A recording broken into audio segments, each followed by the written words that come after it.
So in this day and age, whenever we have questions, the first thing that we do is we go to Google and ask parents if there's questions you don't have the answers for, no other social support individual is able to give you those answers, then of course you're going to Google them. And as you Google parenting or any of those questions, majority of the times there will be some articles, there will be some sites that you can go to that will have something to do with attachment. And it's very important to understand attachment, of where it comes from, how it was created, what was the basis of this. So I kind of want to go over that with you a little bit. So attachment-based thinking was brought to the field of family research by John Bowlby, who actually brought in the fact that we live off of the bonds that we create. We are determined to make those bonds no matter who that person is, because we're actively seeking to fill those emotional needs. We need someone. We need to rely on someone. We just need to feel supported. Those emotional bonds are usually created with a caregiver.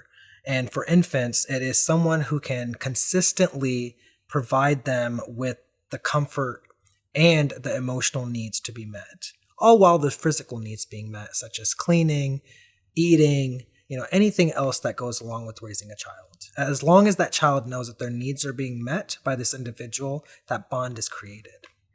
In early developments, our family members are the individuals who we create that bond with, and who throughout our whole lifespan will look to have that safe place that we can come back to as we go out and explore that world, as we go off to college, as we go off into the career force. This is the place that we can come back. Members, caregivers of the family are the individuals that we can seek that support. One interesting exercise that John Bowlby and soon Mary Ainsworth, also another researcher, what they implemented was called the strange situation test, where in this test, researchers, usually psychologists, would have the child in the room with their parent, and then they would ask the parent to leave. And then they would observe how this child would react. Those with unhealthy attachments would get angry, have outbursts, would be scared of the other individual that was in there with them, usually the researcher, and they would just not want to play with any of the toys in the room, or they would just not want to do anything. Now, individuals, children with healthy attachments were able to maintain, were able to play with the toys that were provided for them, interact with the other unknown individual that was in the room, and then when their parent would return or their caregiver would return, they would show that they care, that their parent is back, but it wasn't something that they were extremely missing their parent. And they were okay being independent for that time. What came out of the research that's been done with attachment are the 4 different types of attachments that can be identified. So the 4 different types of healthy attachments that we can identify. The first one being secure. This is where the child feels very independent. A child with secure attachment will interact with other individuals in the room while their parent is present. But they will also have some type of emotion when their parent leaves, but also can be comforted by the individuals around them. This can be considered healthy attachment.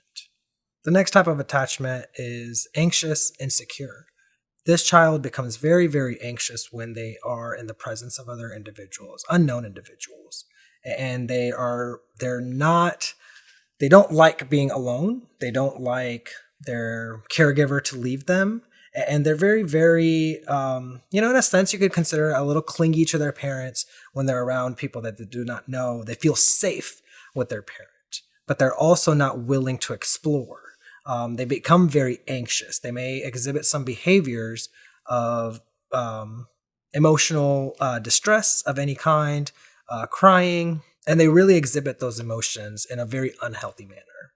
Avoidant insecure is the other type of attachment. This individual, this child, is very ambivalent to anybody around them, even their caregiver, unknown individuals.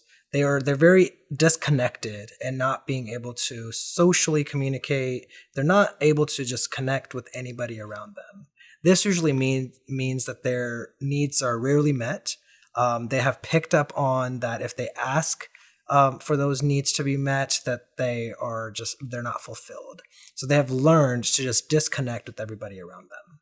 The fourth and last attachment that we can discuss is disorganized insecure. This type of attachment exhibited by the child when they are very anxious and fearful when the caregiver leaves the room, and at times may even feel relieved, even though they're showing these very negative emotions. This child just doesn't know how to connect with other individuals. They may seem a little disconnected in the room. They may be isolating, but then when the caregiver appears, they may, want to connect with them, but then also be upset with them.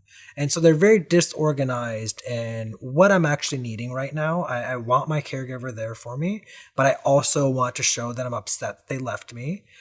This usually means that the child is not having all of their emotional needs met. And they're just really, there's a very inconsistent way of how those needs are being met. So their own thinking becomes very inconsistent with what they're wanting versus what they're exhibiting in behaviors. Or they may show within the same setting, they may show the need to be with the caregiver, but then also push them away. So as we understand all of these types of attachments, it's always great to just highlight, again, which one of these is my child exhibiting? And where is it that I need to focus on to help them through this? Whether it's something socially for them that they need to learn or something for me to implement more within my own parenting.